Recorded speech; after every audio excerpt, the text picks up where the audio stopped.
श्री राम जय जय राम।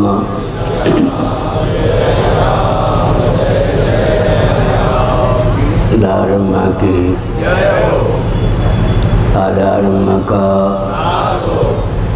प्राणियों में विश्व का गो माता की गो हत्या भारत सर्वभूत हृदय धर्म सम्राट श्री स्वामी करपात्री जी महाराज की, श्री जगन्नाथ महाप्रभु की, श्री बलभद्र महाप्रभु की, भगवती सुभद्रा देवी की। हर हर महादेव। गोविंद जय जय गोपाल जय जय।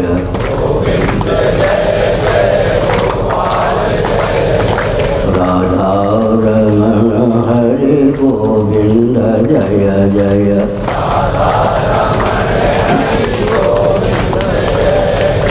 श्री कृष्ण गोविंद हरे मुरारे।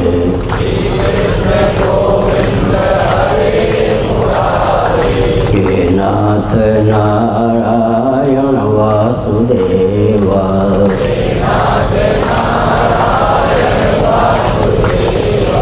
गोविंद जय जय गोपाल जय जय।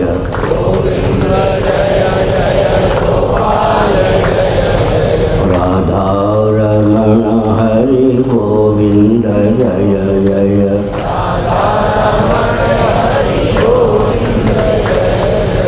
श्री वृंदावन बिहारी लाल की जय। नमो माधव्य शंभो शिव शिव शिव शिव शिव शिव। नारायण नारायण नारायण। ये ऊपर नहीं होगा क्या? पर्दा पर्दा ऊपर नहीं होगा।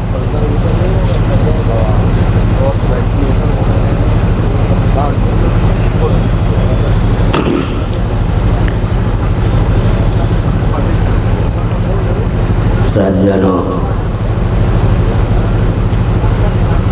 देव दुर्लभ यह भारतवर्ष है, विश्व का हृदय है। साक्षात जगदीश्वर और जगदीश्वरी की अवतार भूमि है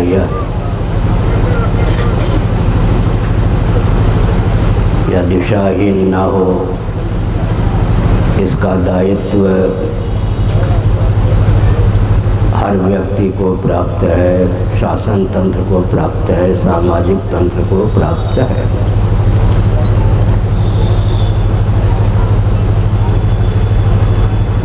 मॉरिशस आदि विश्व में 15 ऐसे देश हैं जो प्रतीक्षा करते हैं कि भारत स्वयं को हिंदू राष्ट्र घोषित करे, ताकि 1 वर्ष की सीमा में वे भी अपने राष्ट्र को हिंदू राष्ट्र के रूप में उद्भाषित कर सकें।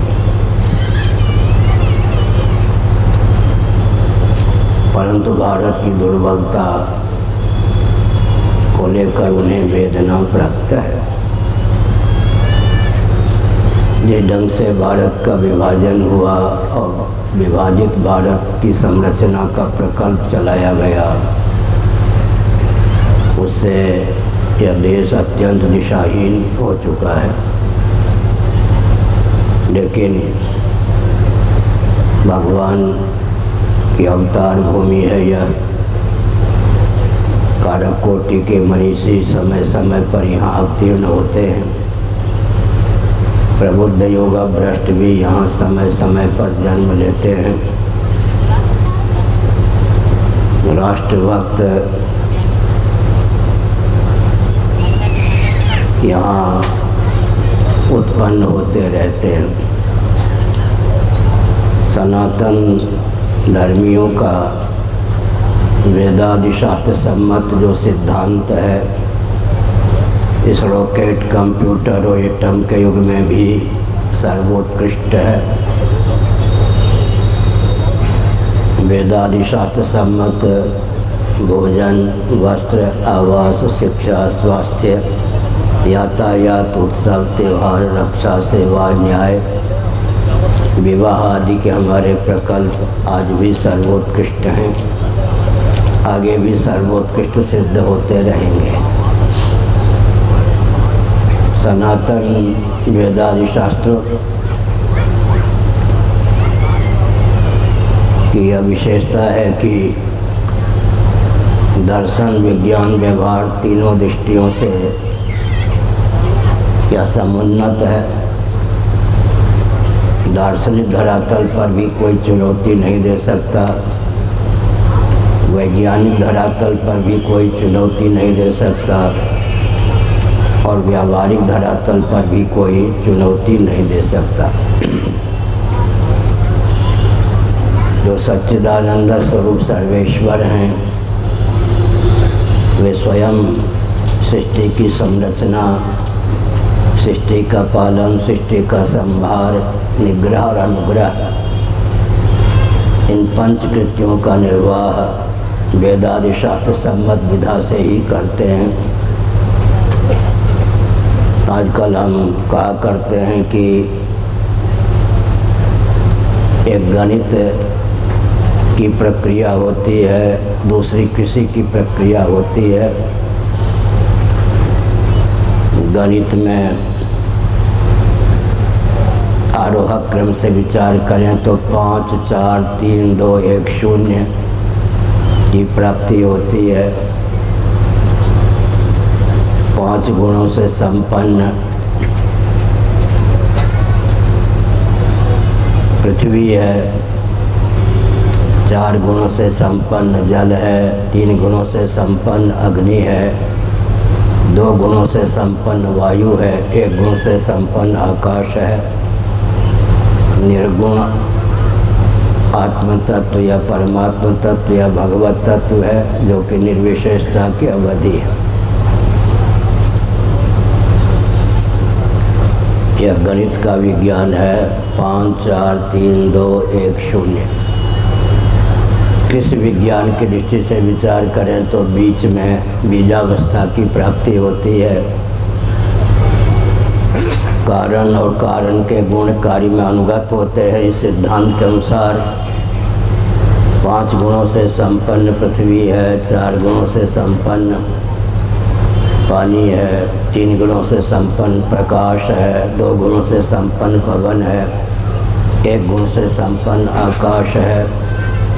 बीजावस्था का नाम अव्यक्त है, निर्बीज अव्यक्त का नाम परमात्मा है, ब्रह्म है, भगवान है। गणित और कृषि विज्ञान दोनों दृष्टियों से विचार करने पर तत्व की मीमांसा भी सबसे सुदृढ़ हमें प्राप्त है। ऐसी स्थिति में बहुत चाव भाव से सनातन सिद्धांत का अनुपालन करना चाहिए। अनुपालन के लिए सनातन सिद्धांत का विज्ञान होना चाहिए और जिनके जीवन में वह विज्ञान सन्निहित है तथा जिनका आचरण सनातन सिद्धांत के अनुसार है उनकी अनुकृति भी होनी चाहिए। स्वतंत्र भारत में छलबल डंके की चोट से अंग्रेज़ों की कूटनीति को क्रियान्वित करके नीति और अध्यात्महीन शिक्षा पद्धति को क्रियान्वित की गई, जिसके फलस्वरूप नास्तिकता का तांडव नृत्य छा गया। नीति और अध्यात्महीन शिक्षा पद्धति केवल जीविका तक सीमित रहती है और आज है भी। चाहे कोई ऊंचा पद प्राप्त कर ले, कमिश्नर हो जाए, कलेक्टर हो जाए, अंत में है वेतनभोगी नौकरी। आधुनिक शिक्षा पद्धति हर व्यक्ति को नौकर बनाना जानती है, इससे अधिक उसकी कोई गति नहीं है। हम विद्या और कला का सम्मान करते हैं आधुनिक रॉकेट, कंप्यूटर, एटम, मोबाइल के युग में भी विद्या और कला के महत्व को हम स्वीकार करते हैं, क्योंकि हमारे यहाँ शुक्र नीति के अनुसार 32 विद्या और 64 कला की उद्भावना की गई है। विद्या और कला में जो भेद है उसे भी समझने की आवश्यकता है। आजकल साइंस और आर्ट शब्द का प्रयोग होता है। विद्या के लिए साइंस और कला के लिए आर्ट शब्द का प्रयोग होता है।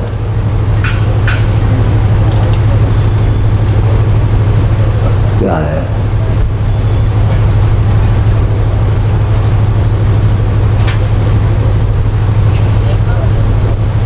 विद्या के लिए साइंस और कला के लिए आर्ट शब्द का प्रयोग होता है। वाणी के द्वारा जिसकी निष्पत्ति होती है शुक्र नीति के अनुसार उसका नाम विद्या होता है। गूंगा या मूक व्यक्ति भी चटाई आदि बीन सकता है, तो गूंगा या मूक व्यक्ति के द्वारा भी जिस कृत्य का संपादन होता है उसका नाम कला होता है। विद्या और कला दोनों दृष्टियों से जीवन जिसका समुन्नत होता है, सदाचार और संयम संपन्न होता है, इस भौतिक युग में भी उसे सम्मान प्राप्त होता है। आजकल भौतिकवादी कहे जाते हैं, लेकिन विचार करें तो जिनको हम भौतिकवादी कहते हैं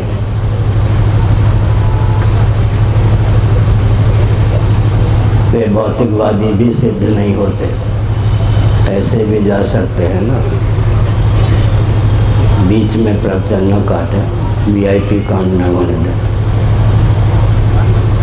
धारा टूट गई तो टूट गई, हानि आप की है। हमने संकेत किया कि वाणी के द्वारा जिस कृत्य का निर्वाह होता है उसको विद्या कहते हैं। मूक या गूंगा व्यक्ति भी जिस कृत्य का संपादन कर सकता है, चटाई आदि भी नहीं सकता है, उसका नाम कला है। इधर कोई आने का प्रयास न करें, ये सब बात है। विद्या और कला से समन्वित जीवन उत्कृष्ट माना जाता है। आत्मतत्व निष्कल है, निष्क्रिय है, लेकिन व्यवहार में तो जिसके जीवन में जितनी विद्या और कला है वह उतना ही उत्कृष्ट माना जाता है। हमारे वैदिक ऋषियों ने न तो विद्या की कभी उपेक्षा की, न कला की उपेक्षा की। अभी आप सुन रहे थे ऋषिकेश ब्रह्मचारी जी आपको बता रहे थे कि श्रीमद् भगवद गीता के 8वें अध्याय का अध्ययन करें, उपनिषदों का अनुशीलन करें।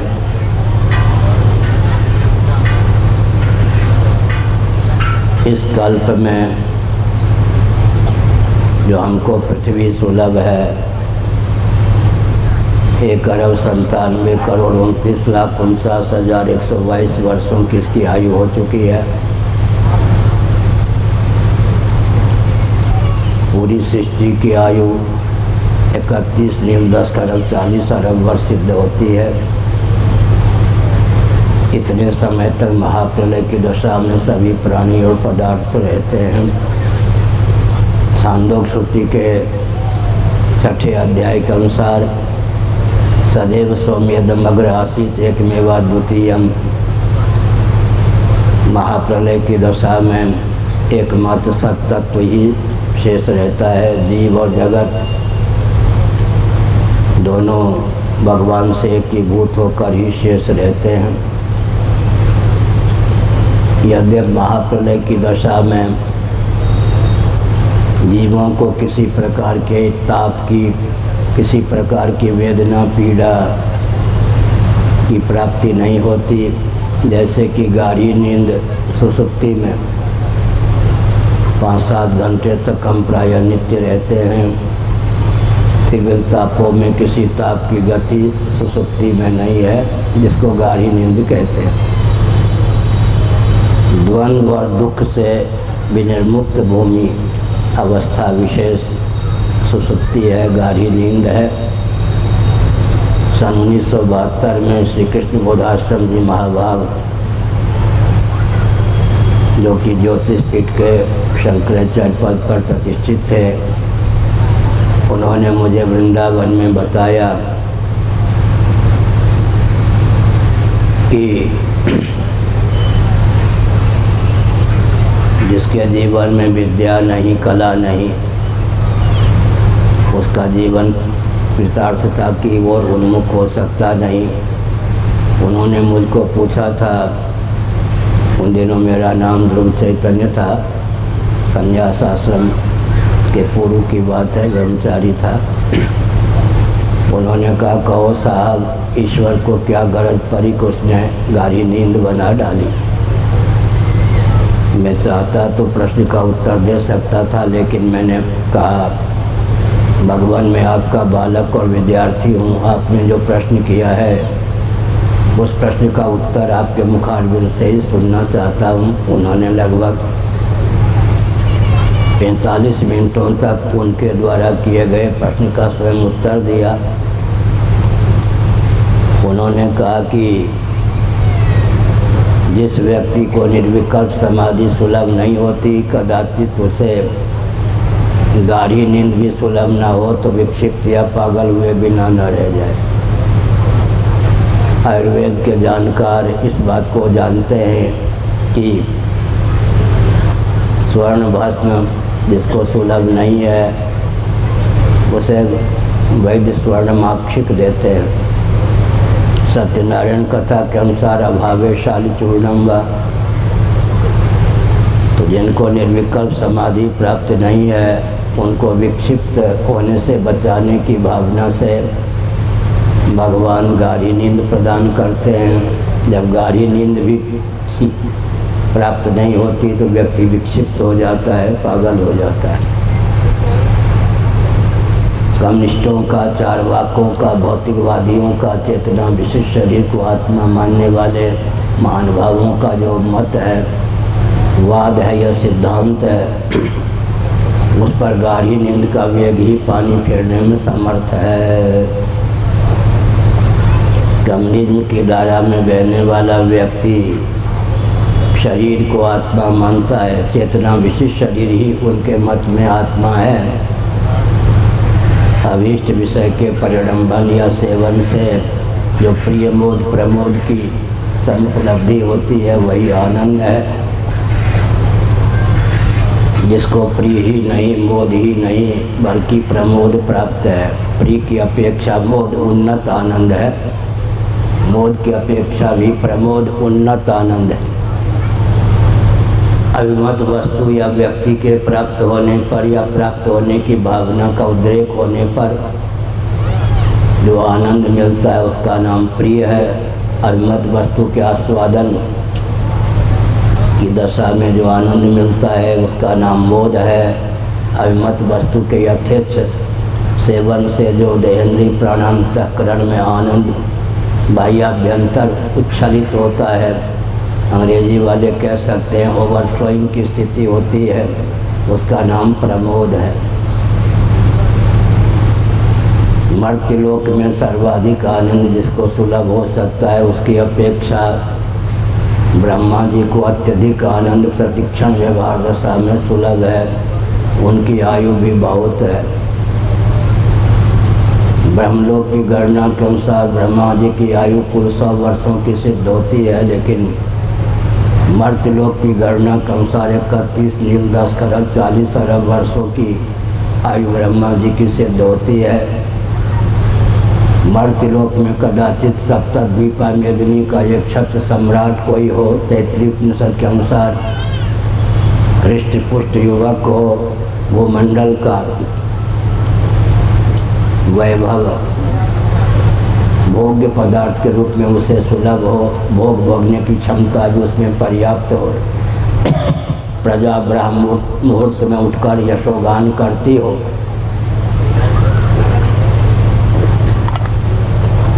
उस व्यक्ति को जो आनंद मिलता है उसका नाम मानुषानंद है। मनुष्य लोक में, मर्त्य लोक में सर्वाधिक आनंद। आज तो 7 द्वीपों वाली पृथ्वी भी हमको सुलभ नहीं है। क्षार सिंधु से वेष्टित भूभाग के ही आजकल के भूगोल को जानने वाले 7 भागों में बांट देते हैं। वस्तुतः श्रीमद् भागवत के 5वें स्कंद के अनुसार, विष्णु पुराण के अनुसार तो सप्तद्वीपा मेदिनी का यह स्वरूप सिद्ध नहीं होता। मनुस्मृति में दाक्षिणात्य पाठ है। भगवान शंकराचार्य महाभाग ने श्रीमद् भगवद गीता के भाष्य के प्रारंभ में दाक्षिणात्य पाठ्य को ही मंगलाचरण के रूप में प्रस्तुत किया। सप्तद्वीपा च मेदिनी, 7 द्वीपों वाली पृथ्वी भी आज सुलभ नहीं है। पृथ्वी के क्षेत्रफल का अंकन बहुत कठिन है। पृथ्वी की अधिष्ठात्री देवी समय के अनुसार अपने आप को विकसित भी करती है, संकुचित भी करती। आज तो हमको 7 द्वीपों वाली पृथ्वी का दर्शन भी सुलभ नहीं है, जिसका वर्णन विष्णु पुराण में श्रीमद् भागवत के 5वें स्कंद में है। क्षार सिंधु से वेष्टित भूभाग को ही आजकल हम पृथ्वी कहते हैं। वैज्ञानिक धरातल पर तो 8 द्वीपों में एक द्वीप समुद्र में समाहित हो गया था, फिर भी 7 द्वीप शेष थे। अब तो केवल क्षार सिंधु से वेष्टित भूभाग जम्बू द्वीप ही हमको सुलभ है। तो हमने संकेत किया कदाचित सप्तद्वीपा मेदिनी का एक छत्र कोई सम्राट हो, भूमंडल का सब कल भोग्य पदार्थ उसको भोग के रूप में सुलभ हो, भोग भोगने की क्षमता भी उसमें पर्याप्त हो, उसको जो आनंद मिलेगा या मिल सकता है, उसकी अपेक्षा ब्रह्मा जी को 1000 परार्ध गुणाधिक आनंद प्रतिक्षण मिलता है। एक लिखने के बाद दाईं ओर 20 शून्य लिखने पर 1000 परार्ध की सिद्धि होती है। तो ब्रह्मा जी को इतना आनंद व्यवहार दशा में प्रतिक्षण प्राप्त होता है। लेकिन श्रीमद् भगवद गीता के 8वें अध्याय के अनुसार वे ब्रह्मा जी भी कदाचित योग निद्रा प्राप्त न करें तो विक्षिप्त हो जाएं, पागल हो जाएं। ब्रह्मा जी भी उस आनंद की तिलांजलि देकर योग निद्रा प्राप्त करते हैं। श्रीमद् भगवद गीता के 8वें अध्याय में इस तथ्य को उद्भाषित किया गया। पंचदशीकार विद्यारण्य स्वामी ने दार्शनिक और वैज्ञानिक धरातल पर इस तथ्य को उद्भाषित किया कि जहाँ विषय जन्य आनंद होता है वहाँ तृप्ति होती है। मान लीजिए इस पुष्प के छूने से या दर्शन से मुझे आनंद मिलता है, इस पुष्प का नाम हो गया भोग्य, मैं हो गया भोक्ता। उपलब्ध आनंद का नाम हो गया भोग। जहाँ तृप्ति होती है वहाँ 2 या 2 से अधिक का नाम तृप्ति या 2 से अधिक का नाम तृप्ति। अजहल लक्षणा से जहाँ तृप्ति होती है वहाँ 2 होता है। जहाँ द्वैत होता है, द्वैत का अर्थ है 2 या 2 से अधिक। जहाँ द्वैत होता है वहाँ श्रम होता है, जहाँ श्रम होता है वहाँ पूर्ण आनंद नहीं होता। तुलसीदास जी महाभाग ने विनय पत्रिका के माध्यम से तथ्य को उद्भाषित किया। सपने हूँ नहीं सुख द्वैत दर्शन बात कोटि को कहे। हमको आपको गाढ़ी नींद सुलभ होती है। गाढ़ी नींद ही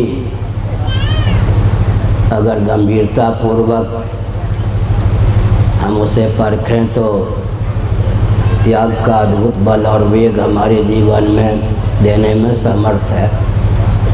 चाहे कोई विश्व सुंदर हो, चाहे कोई विश्व सुंदरी हो, अपने बदनार विंद को भी भुलाए बिना गाढ़ी नींद की प्राप्ति नहीं हो सकती।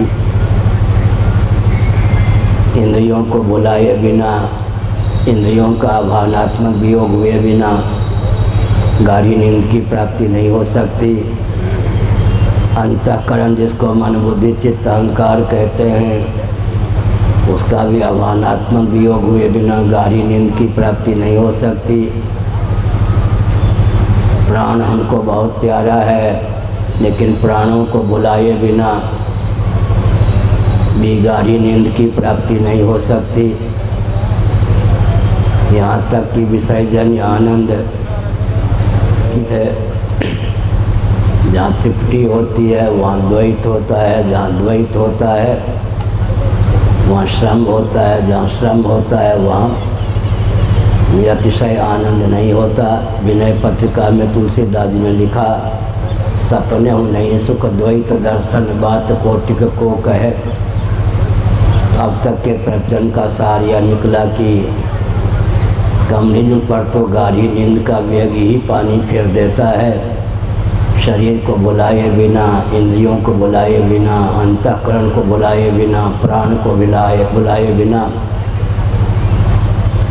और विसर्जन आनंद को भी बुलाए बिना, तृप्ति को विगलित किए बिना गहरी नींद की प्राप्ति नहीं हो सकती। गहरी नींद में द्वंद्व और दुख की पहुँच समाप्त तक नहीं होती। द्वंद्व माने सर्दी, गर्मी, भूख, प्यास इत्यादि। दुख दैहिक, दैविक, भौतिक ताप। गहरी नींद की विशेषता है कि न द्वंद्व की पहुँच हम तक, न दुख की पहुँच हम तक। निर्द्वंद्व निर्दुख होकर हम रहते हैं, लेकिन द्वंद्व और दुख का बीज गहरी नींद में शेष रहता है। उस बीज को तत्व ज्ञान रूपी अग्नि से भून डालने की योग्यता हमारे जीवन में हो, भून डालने में हम समर्थ हों तो मानव जीवन सार्थक कहा जाएगा। श्रीमद् भगवद गीता के 4 अध्याय के आधार पर यदि मनुष्य जीवन प्राप्त करके भी द्वंद्व और दुख के बीज अज्ञान को भूलने में समर्थ नहीं हुए तो जीवन व्यर्थ गया। किसी भी व्यक्ति को अगर भगवत कृपा से, गुरु की कृपा से, ग्रंथ की कृपा से 10 मिनटों के लिए सही दिव्य चक्षु की प्राप्ति हो और वह संकल्प करे कि अनादिकाल से अब तक जितने शरीरों को मैंने सब बना दिया है, मेरे द्वारा त्यागे गए उन सब शरीरों का एक कालावच्छेदन मुझे दर्शन प्राप्त हो तो एक एक जीव के द्वारा त्यागे गए शरीरों से कोटि कोटि ब्रह्मांड पट जाए। गणे की गणना, अगणित की लक्षणा का नाम गणित है, लेकिन एक एक जीव ने अनादिकाल से अब तक जितने शरीरों को सब बना दिया है, मानव बुद्धिगम वो संख्या नहीं है, इसलिए अगणित कहते हैं। अगर पूर्व शरीर को त्याग दे समय तक हम कृतार्थ हो गए होते, जगत ने हमको निहाल कर दिया होता, हमने तृप्त होकर देह त्याग किया होता तो शरीर ही क्यों प्राप्त होता। हम कोई भगवान श्री राम कृष्ण आदि के अवतार नहीं हैं, देवी दुर्गा के अवतार नहीं हैं। यम यम वापि स्मरण भावम ते अत्यंते कलेवरम तम तमेवेत्ति कौन्तेय सदा तद्भाव भाविता। जिसका चिंतन करते हुए देह त्याग करते हैं तदनुरूप ही शरीर की प्राप्ति होती है। राजा भरत यशस्वी थे, उनके नाम पर देश का नाम भारतवर्ष पड़ा, लेकिन दुर्दैव के दुर्विपाक से देह त्याग के अव्यवहित पूर्व क्षण में मृगाकार वृत्ति बन गई। उस मृगाकार वृत्ति ने मृग दंपति के योग से उनको मृग शरीर प्रदान कर दिया। ऐसी स्थिति में गोविंद मेरी यह प्रार्थना है, भूलू न मैं नाम कभी तुम्हारा, निष्काम होके दिन रात गाऊं गोविंद दामोदर माधवेति। गोविंद दामोदर माधवेति, हे कृष्ण हे यादव हे सखेति। देहांत काले तुम सामने हो, वंशी बजाते मन को लुभाते, गाता यही मैं तननाथ त्यागू गोविंद दामोदर माधवेति। गोविंद दामोदर माधवेति, हे कृष्ण हे यादव हे सखेति। 8 वसुओं में एक वसु जिनको वशिष्ठ जी ने श्राप दिया था, वे भीष्म पितामह के रूप में अवतीर्ण हुए। सरसैया पर समाप्सीन थे। माघ शुक्लाष्टमी का मुहूर्त आया। इच्छा मृत्यु का उन्हें पिताजी ने वरदान दिया था देह त्याग करने की भावना का उदय हुआ। भगवान श्री कृष्ण ने अर्जुन से कहा, धर्मराज युधिष्ठिर से कहा, अर्थात पांडवों से कहा कि अष्टवसुओं में एक वसु के अवतार हमारे तुम्हारे पूज्य पितामह भीष्म देह त्याग करने जा रहे हैं, चलो हम दर्शन करें। सब गए। भीष्म जी सरसैया पर समासीन थे। उन्होंने श्री कृष्ण जी से कहा, बहुत कृपा की, आपने दर्शन दिया, अब आप मेरी आंखों के सामने खड़े हो जाएं, आपकी अद्भुत छवि को निहारता हुआ ही मैं देह त्याग करूं। भक्त वत्सल भगवान ने ऐसा ही किया। भीष्म जी की आंखों के सामने भगवान खड़े हो गए। भगवान की अद्भुत छवि का दर्शन करते हुए भीष्म जी ने देह त्याग किया। हमने संकेत किया कि जन्म जन्म मुनि जतन कराही, अंतराम कही आवत नाही। इसके दो अर्थ हो सकते हैं। अनेकों जन्मों तक मननशील मनीषी यत्न करते हैं, लेकिन ऐसा बालक बनता नहीं कि देह त्याग के अव्यवहित पूर्वक क्षण में भगवान नाम का स्मरण हो, नाम के माध्यम से भगवान की स्मृति जगे। कदाचित ऐसा बालक बन जाता है तो आवत नहीं, पुनर्भव होता नहीं। अंतिम समय के स्मरण का, देह त्याग के अव्यवहित पूर्वक क्षण के स्मरण का महत्व क्यों है? अन्य समय में कुंजर शौचवत स्थिति हो जाती है। साहित्य का शब्द है कुंजर शौचवत। कुंजर शौचवत माने हाथी स्नान करता है, फिर सूंड से धूलि को लपेट लेता है। ऐसे जो हम जीव हैं वो क्या करते हैं? पुण्य तो कर लेते हैं, गंगा स्नान इत्यादि कर लेते हैं, फिर पाप भी कर लेते हैं, लेकिन देह त्याग के अव्यवहित पूर्वक क्षण में कदाचित भगवान नाम का स्मरण हो जाए, भगवान नाम का कीर्तन सज जाए, भगवान की अद्भुत छवि का चिंतन सज जाए, तो उसके बाद पाप करने का अवसर भी नहीं प्राप्त होता, देह त्याग हो जाता है। उसके प्रभाव से हमारी सद्गति हो जाती है। तो हमने संकेत किया, कम से कम एक व्यक्ति को मनुष्य होने के कारण 75 मिनटों तक नित्य भजन करना चाहिए। हमारे पूज्य गुरुदेव धर्म सम्राट स्वामी श्री करपात्री जी महाभाग ने संध्या की वेला में केदार घाट वाराणसी में हमको पूछ दिया, बताओ ये मुसलमान 5 बार नमाज क्यों पढ़ते हैं? मैंने कहा, भगवान मैं आपका बालक और विद्यार्थी हूँ, आपने जो प्रश्न किया उसका उत्तर आपके मुखारबिंद से सुनना चाहता हूँ। उन्होंने कहा, सुनो, हमारे तुम्हारे पूर्वजों से, मुसलमानों के पूर्वजों को 5 बार भजन करने की प्रेरणा मिली होगी। एक सनातनी वैदिक आर्य हिंदू को 5 बार भजन का व्रत लेना ही चाहिए। सूर्योदय के पूर्व कम से कम 15 मिनटों तक भगवान का भजन करें, स्मरण करें। सूर्योदय के बाद 15 मिनटों तक स्मरण करें। मध्याह्न काल में 15 मिनटों तक स्मरण करें। संध्या की वेला में 15 मिनटों तक स्मरण करें। सुसुप्ति के पूर्व, गाढ़ी नींद लेने के पूर्व 15 मिनटों तक स्मरण करें। भगवान के नाम पर 75 मिनट नित्य समर्पित करें। एक बार एक व्यक्ति 30-35 मिनटों में भरपेट भोजन कर लेता है। उस भोजन का प्रभाव 5-7 घंटे तक उसके देहेंद्रीय प्राण अंतःकरण में दिव्यता, प्रज्ञा शक्ति, प्राण शक्ति की परिपुष्टि का संचार करने का बल और वेग प्राप्त होता है। भोजन से भी घटिया है क्या भगवान का भजन? महाभारत का उल्लेख हम करते हैं। एक व्यक्ति अन्न के बिना जितने दिनों तक जीवित रह सकता, अन्न का कारण जल, पानी, उसके बिना उतने दिनों तक जीवित नहीं रह सकता है। अनुभव की बात है, दार्शनिक वैज्ञानिक तथ्य है। जल के बिना जितने दिनों तक जीवन की कल्पना कर सकते हैं हम आप, शरीर में रहने वाली ऊष्मा या गर्मी के बिना उतने दिनों तक जीवन की कल्पना कथमक की नहीं जा सकती। शरीर में रहने वाली ऊष्मा के बिना जितने क्षणों तक जीवन की कल्पना की जा सकती है, शरीर में रहने वाला जो प्राण पवन है उसके बिना उतने क्षणों तक भी जीवन की कल्पना नहीं की जा सकती। लेकिन प्राण पवन को अवकाश देने वाला तो आकाश है। अगर अवकाशप्रद आकाश ही न हो तो प्राण पवन जीवनी शक्ति का संचार कैसे करें। पृथ्वी की अपेक्षा जल का, जल की अपेक्षा अग्नि का, अग्नि की अपेक्षा वायु का, वायु की अपेक्षा आकाश का महत्व सिद्ध हो गया अधिक। लेकिन नवारे सर्वस्य कामाय सर्वं प्रियं भवति, आत्मनस्तु कामाय सर्वं प्रियं भवति।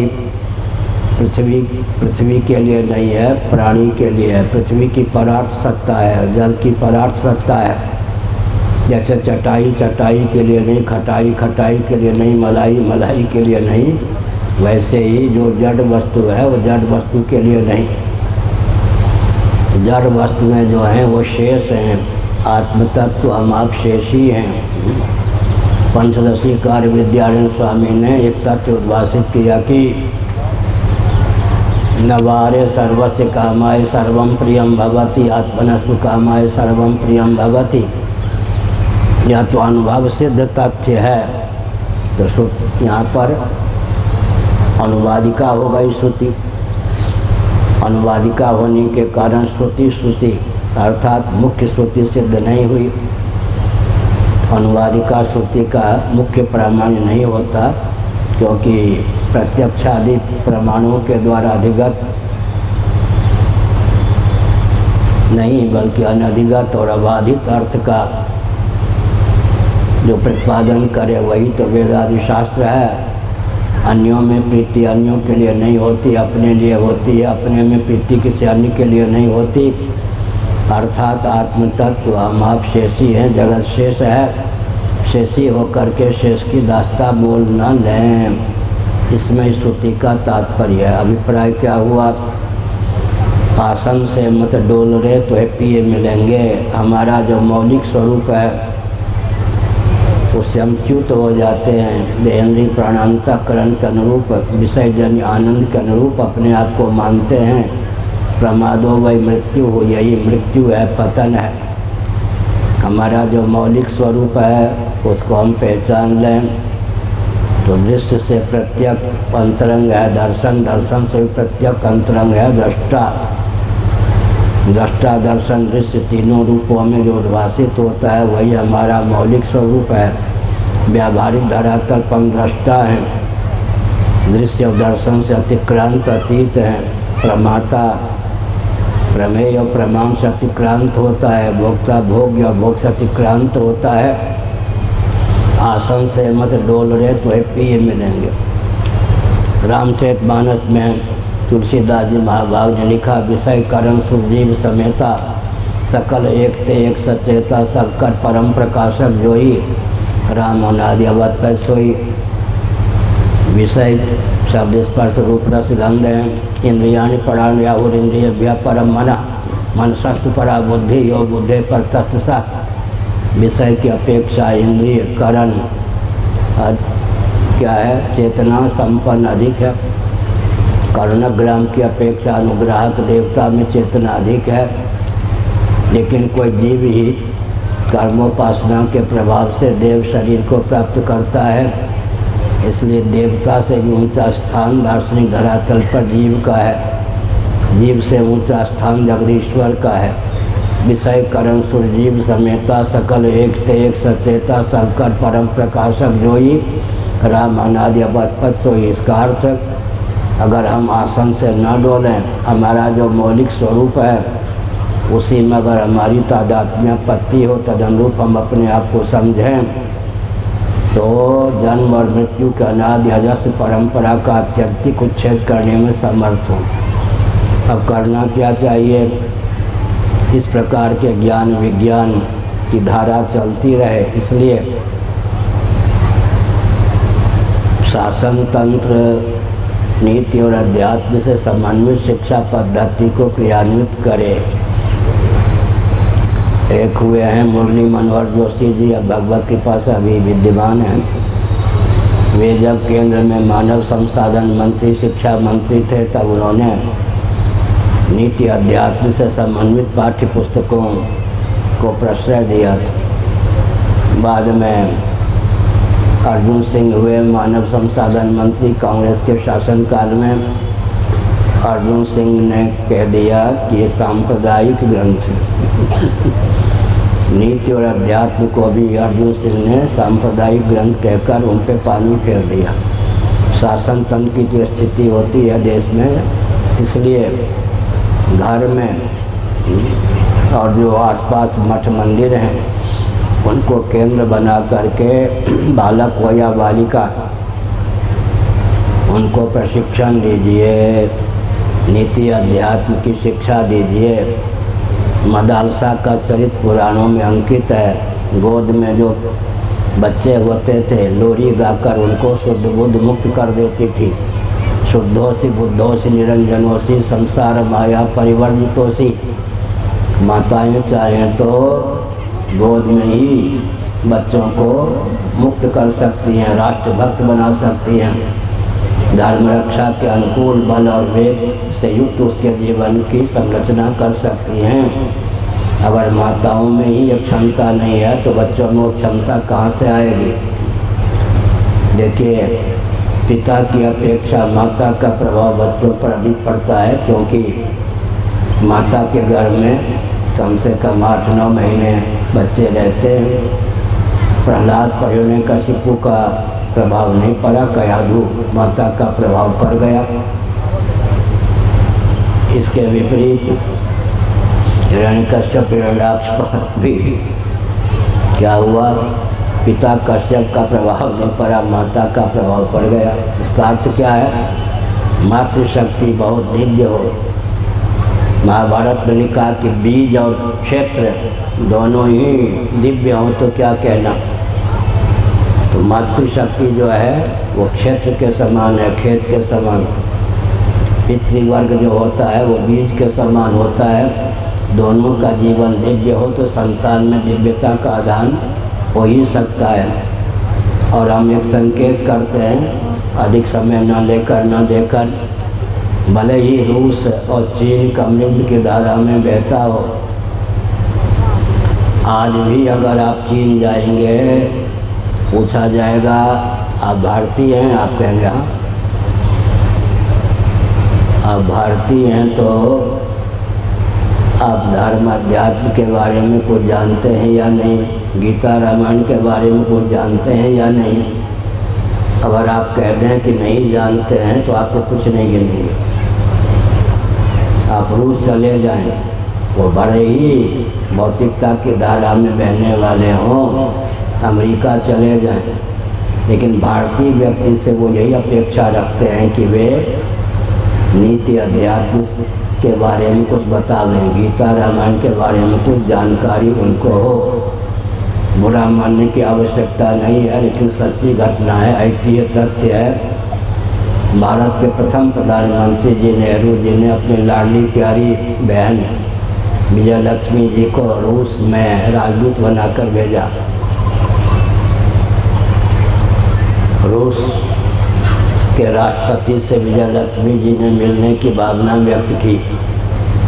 रूस के राष्ट्रपति ने मना कर दिया कि भारत की एक लाडली प्यारी मातृशक्ति प्रधानमंत्री की बहन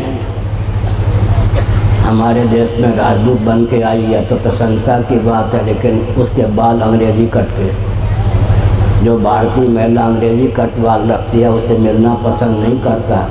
अपनी ओर से नमक मिर्च नहीं मिल रहा। ऐतिहासिक तथ्य, भारत का सिर झुक गया। विजय लक्ष्मी जी को बुलाने के लिए नेहरू जी बाध्य हो गए। पगड़ी बांधने वाले, साफा बांधने वाले, जो BHU में प्राध्यापक भी रह चुके थे, सर्वपल्ली डॉक्टर राधाकृष्णन जी को फिर रूस राजदूत बना के भेजना पसंद किया। भारत ने रूस में किसको राजदूत बनाया? सर्वपल्ली डॉक्टर राधाकृष्णन को। पूरा विश्व यही चाहता है कि भारत कम से कम भारत बना रहे। भा माने ज्ञान, रथ माने निरत, अर्थात प्रकाश, ज्ञान, वेदादि शास्त्र सम्मत आचार विचार से युक्त व्यक्तियों का जीवन हो। इसलिए भौतिकता के नाम पर जीवन में दिशाहीनता नहीं चाहिए। आजकल बड़ी विकट विडम्बना है। 1 2 3 4 5 6 से भी परहेज 1 2 3 4 5 6 चाहिए। माताएं कहलवाना पसंद नहीं करती बच्चों से। कहाँ ले जा रही हैं बच्चों को? आप अंग्रेजी सिखाइए बच्चों को, लेकिन अंग्रेजी के नाम पर मातृभाषा राष्ट्रभाषा का उच्छेद मत कीजिए। इससे प्रगति नहीं, अपकर्ष ही होगा। हमने संकेत किया। अब तक के प्रवचन का सार क्या निकला? कम से कम 1.25 घंटे भजन का बल होना चाहिए और एक व्यक्ति कम से कम 9 व्यक्तियों को जोड़े। अपने क्षेत्र को, एक क्षेत्र की सीमा निर्धारित कीजिए। जो जो क्षमता बढ़ती जाए से क्षेत्र की सीमा को बढ़ाते जाइए। मठ मंदिर को केंद्र बनाकर या अपने घर को ही केंद्र बना करके उस क्षेत्र को इतना बुलंद कीजिए कि वहाँ पर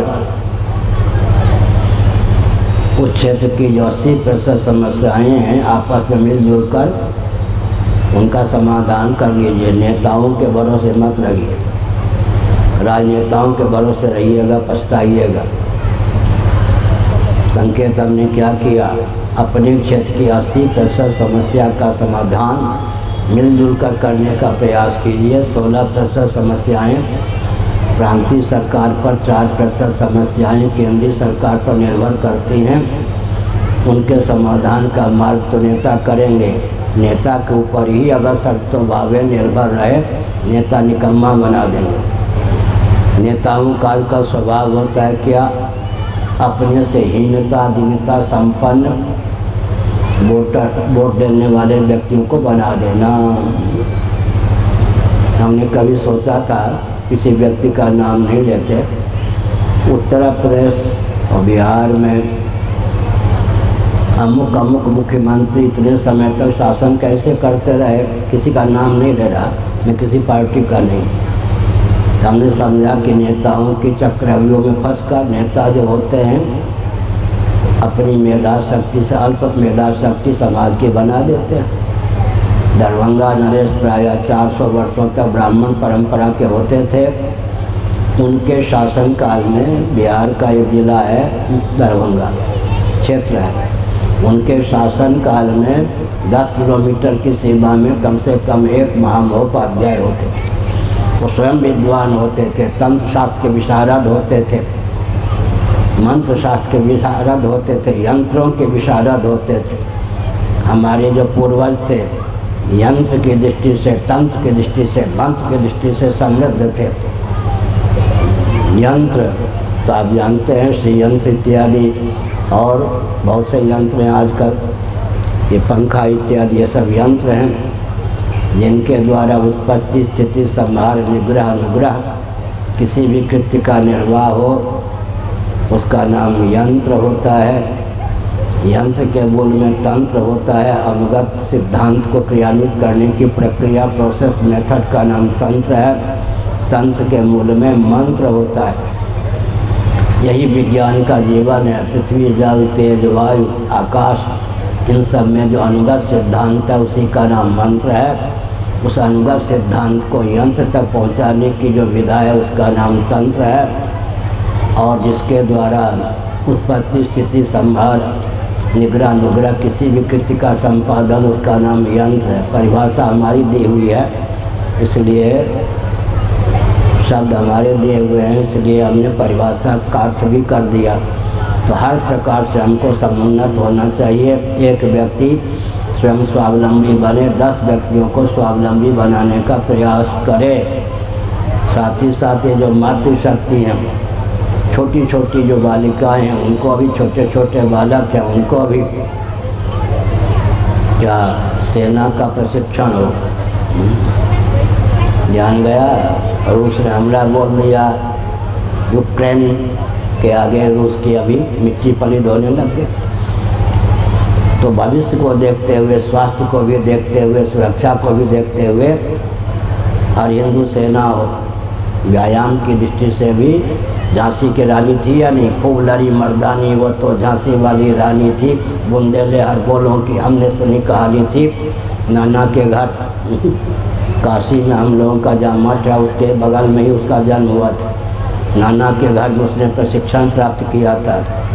मैं एक संकेत कर दूँ, अद्भुत रामायण की बात है। एक सहस्त्रमुख रावण था, एक तो 10 मुख था ही। उस पर राम जी ने विजय प्राप्त कर ली। नारद जी ने कहा एक सहस्त्रमुख रावण है उस पर जब तक विजय नहीं प्राप्त कीजिएगा तब तक पृथ्वी को भार विहीन नहीं कर सकते। राम जी ने अयोध्या से सैनिक भेजा। वो सहस्त्रमुख रावण ऐसा था, शतमुख रावण ऐसा था कि एक ऐसा बाण का प्रयोग करता था, किसी को घायल नहीं करता, जो सैनिक जहाँ से आए वहीं भेज देते। सामने हो तो युद्ध हो। बहुत घबराए राम जी। तब नारद जी ने कहा कि सीता जी जब युद्ध करेंगी तब इस शतमुख रावण पर विजय प्राप्त कर सकेंगी। तब भगवती सीता अयोनिजा, द्रौपदी भी अयोनिजा थी, लक्ष्मी के अवतार। भगवती सीता भी अयोनिजा, भूमिजा। उन्होंने अस्त्र शस्त्र संभाला और शतमुख रावण पर विजय प्राप्त किया। इसलिए मातृशक्ति को भी सैनिक प्रशिक्षण देना चाहिए। आरंभ से बालिकाओं को भी स्वास्थ्य की दृष्टि से भी सैनिक प्रशिक्षण होना चाहिए, तब देश सुरक्षित रहेगा। हर व्यक्ति को, हर प्राणी को अभय दान देते हुए अपने अस्तित्व आदर्श की रक्षा के लिए कटिबद्धता अपेक्षित है। आज के प्रवचन का सार निकला, केवल अपने घर को भरने के लिए काम मत कीजिए। पाकिस्तान छोड़ के भगना पर आएगा नहीं, वहाँ के क्या काम आए घर, बैंक बैलेंस। आँखों के सामने गाजर मूली की तरह रिश्तेदार काट दिए गए। जो भाग के आए केवल शरीर लेकर आए, शरीर पर एक छोटा सा कपड़ा लेकर आए। स्वतंत्र भारत में कश्मीर को छोड़ के भगना पड़ा, केसर के बागान भी वहीं रह गए, कहाँ तक भगेंगे। इसलिए हमने कहा अपने अस्तित्व आदर्श की रक्षा के लिए शूरता वीरता हो, हर वर्ग को अभय दान देते हुए अपने अस्तित्व आदर्श की रक्षा के लिए भूमिका होनी चाहिए। शासन तंत्र कब तक रक्षा करेगा, कैसे रक्षा करेगा, वो तो ये बोल भी नहीं सकता। आजकल सेकुलर संविधान है ना, प्रधानमंत्री ये सब नहीं बोल सकते कि हिंदुओं अस्त्र संभालो, बोल सकते नहीं, बोल सकते, चाहते हुए भी नहीं बोल सकते। जो कार्य प्रधानमंत्री, राष्ट्रपति जी, राज्यपाल जी, मुख्यमंत्री जी आदि नहीं कर सकते, वो लोग हम कर सकते, हम तो बोल सकते हैं। इसलिए हमने संकेत किया। क्या संकेत किया? सबको अभय दान देते हुए अपने अस्तित्व आदर्श की रक्षा के लिए क्या हर हिंदू सेना हो। बचपन से व्यायाम की दृष्टि से हम, मालवीय जी ने क्या कहा था, ग्रामे ग्रामे मल्लशाला, मदन मोहन मालवीय जी ने, मल्लशाला भी होनी चाहिए। आजकल पहलवान गद्दे पर पहलवानी करते हो, देश के काम आएंगे क्या? और आप लोग भी माताएं समझो, बेटे बेटी को आप क्या बना रही हो ये जानो। गद्दे पर कुश्ती लड़ने वाला कभी देश के काम आएगा, मिट्टी के काम आएगा? हम तो 10 से 15 साल की आयु तक कुश्ती लड़े हैं, खूब अच्छे अच्छे पहलवानों को पटका है पहले बहुत अच्छे पहलवान रहे हैं। लेकिन हम सब कहते हैं कि आजकल मिट्टी से परहेज है या नहीं। मिट्टी ना खाए बच्चा, ये तो ठीक है, मृत भक्षण लीला, लेकिन मिट्टी से इतना परहेज। मैं एक जगह था किसी के यहाँ, बगल में एक ऐसे गद्दे पर, पलंग पर गद्दे पर एक बच्चा सोया हुआ था। उसके पाँव की ओर, अकेले था, छोटा सा बच्चा होगा, बच्चा छोटा, उसके पाँव में जूते पहन थे डाले हुए। हमने सोचा इसकी माता तो उसकी हत्या कर रही है। यहाँ कोई न सर पैर न बिच्छू है, गद्दे पर भी जूता पहना करके आप सुलाएंगे, गोदी में भी जूता पहना करके बच्चों को ले जाएंगे, बच्चा कभी देश के काम आएगा? मिट्टी से इतने परहेज, मिट्टी के काम, धरती के काम आपके बालक आएंगे, आपकी बालिकाएँ आएंगे, घुसखोर ये बनेंगे ही, स्वाभाविक रूप से बीमार बनेंगे, घुसखोर बनेंगे। इसलिए अगर शहर में है तो भी कम से कम कुछ जगह है तो देहात से शुद्ध मिट्टी ला करके इतना मलसाला बनाइए। समझ गए? मिट्टी से परहेज करने पर मिट्टी के काम नहीं आ सकते, घुसखोर ही बनेंगे। स्वास्थ्य के लिए जिन जिन तत्वों से शरीर बना है उन तत्वों से शरीर का पोषण होता है। और सेंट लगा लें, साबुन लगा लें, उससे शरीर में दिव्यता का आधार नहीं होगा। अब उसके प्रवचन का सार क्या निकला? भविष्य को देख करके अपना जीवन अपने लिए अन्यों के लिए भी उपयोगी हो और भारत के रूप में उद्दीप्त हो, इसके लिए अब कार्य करना चाहिए। घर में नीति और अध्यात्म का प्रशिक्षण होना चाहिए। हमारे एक ही 2 मिनट में प्रवचन को विराम दे रहा हूँ। मैं दिल्ली में था विद्यार्थी जीवन में। एक दिन मेरे बड़े भाई ने पूछ दिया, सूर्य भगवान को जल देते हो? कभी मन में भावना थी बड़े भाई एक बार डांट देते। छोटी आयु के बच्चे तो डांट खाते रहते हैं 5-7 साल, लेकिन 10 साल की आयु के बाद कभी डांट किसी की पड़ी नहीं थी। जीवन डांटने योग्य था ही नहीं। मन में इच्छा थी कि बड़े भाई एक बार डांट देते तो अच्छा था। झूठ तो मैं बोलता नहीं था। 1000 स्नान के बाद 1000 गायत्री मंत्र नित्य जपता था, संध्या वंदन तर्पण। तो मैंने कह दिया, नास्तिकता का अभिनय करके बड़े भाई जी ने पूछा क्या सूर्य भगवान को जल देते हो? मैंने कह दिया अगर मैं जल नहीं दूंगा तो सूर्य भगवान प्यासे मरेंगे। उन्होंने कहा कि अरे नास्तिक कहीं के, दिल्ली का पानी तुमको लग गया। सूर्य भगवान पर कृपा मत करो, कृतज्ञता व्यक्त करने के लिए पानी दो। सविता गोभी रसम भूंगते। सूर्य भगवान अपनी रश्मियों से जलाशय के रस को लेकर दिव्य चक्रवृद्धि व्यास से अधिक बना करके बरसा देते हैं। सूर्य भगवान का दिया हुआ जल हम लोग पाते हैं। तेज से अग्नि की उत्पत्ति दार्शनिक वैज्ञानिक सिद्धांत भी है।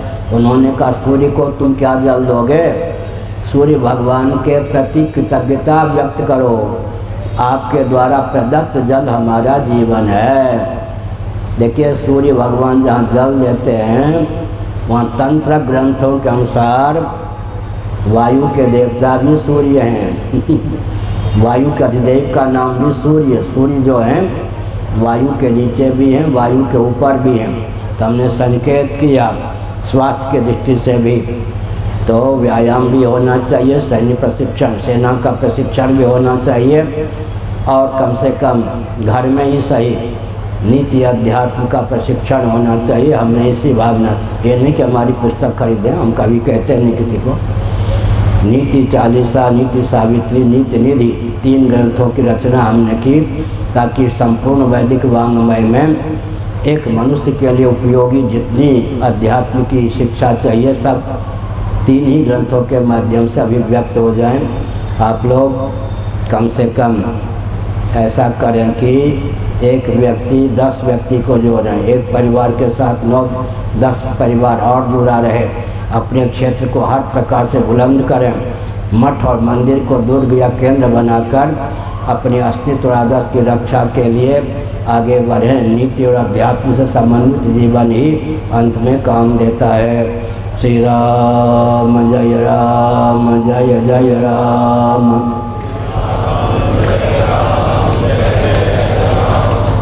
हम हिंदू राष्ट्र बनाएंगे, हम भारत भव्य बनाएंगे। हिंदू सरकार तो तय कन्याकुमारी, मान सरकार तो तय मानसरोवर। हिंदू सर से मानसर तक भारत बृहद बनाएंगे। हम हिंदू राष्ट्र बनाएंगे, हम भारत भव्य बनाएंगे। सबके पूर्वज सनातनी वैदिक आर्य हिंदू थे। मुसलमान क्रिश्चियन कम्युनिस्ट किसी से भिड़ने के लिए नहीं हम कह रहे। मोहम्मद साहब के पूर्वज कौन थे, ईसा मसीह के पूर्वज कौन थे। बृहदारण्यक उपनिषद के अनुसार भगवान श्रीमन नारायण पुरुषोत्तम विष्णु के नाभि कमल से ब्रह्मा जी का प्रादुर्भाव हुआ। ब्रह्मा जी ने योग बल से स्वयं को मन शत्रुपा के रूप में व्यक्त किया। शत्रुपा जी ने योग बल से स्वयं को संभावित 84 लक्ष योनियों में जितने स्त्री शरीर उन रूपों में अभिव्यक्त किया। मनु जी ने योग बल से स्वयं को 84 लक्ष योनियों में संभावित पुरुष शरीर के रूप में व्यक्त किया। श्रीमद् भागवत के दूसरे तीसरे स्कंद के अनुसार मरीचि, कश्यप इत्यादि की धर्मपत्नियों के गर्भ से गरुड़ जी भी, शेषनाग भी, तरुलता, गुल्म, वृक्षादि स्थावर प्राणी भी उत्पन्न हुए। सबके पूर्वज सनातनी वैदिक आर्य हिंदू थे। इसलिए हिंदू, सुनिए, मेदिनी तंत्र, एक मिनट भाई, मेदिनी तंत्र, बृहस्पति आगम, ऋग्वेद आदि में हिंदू शब्द का प्रयोग हुआ है। कालिका पुराण, मेदिनी तंत्र, बृहस्पति आगम, ऋग्वेद आदि में लोगों को भ्रम है कि हिंदू शब्द बाहर से आया। हिंद महासागर पुराना शब्द है या नहीं, हिंदकूट पुराना शब्द है या नहीं। ऋग्वेद में, मेदिनी तंत्र में, बृहस्पति आगम में, पहले कालिका पुराण में हिंदू शब्द का उल्लेख पहले से ही हुआ है। इसलिए हिंदू शब्द कोई बाहर से नहीं आया। हिंद महासागर और हिंदकूट हमने संकेत किया। सबके पूर्वज सनातनी वैदिक आर्य हिंदू थे।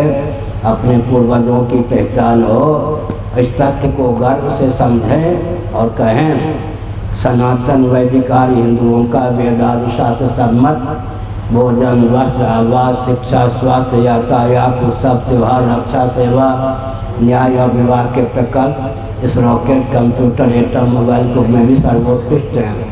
रॉकेट, कंप्यूटर, एटम भी सनातन सिद्धांत की ही देन है।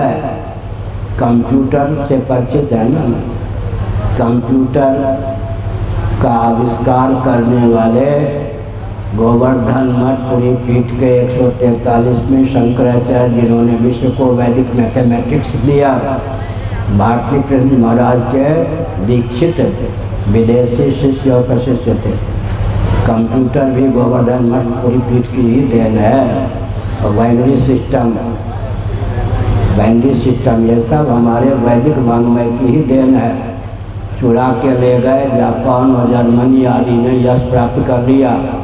आर्किमेडिस की प्रसिद्धि हो गई। गुरुत्वाकर्षण के सिद्धांत के नाम पर विचार करके देखें तो हमारा सिद्धांत ही विश्व में छा गया और हमारे सिद्धांत के प्रति हमारे हृदय में आस्था उत्पन्न कर दी गई। इसलिए अपने सिद्धांत को समझें और विद्या कला से समन्वित जीवन दिव्यता की ओर अग्रसर हो, इस भावना से हर हर महादेव।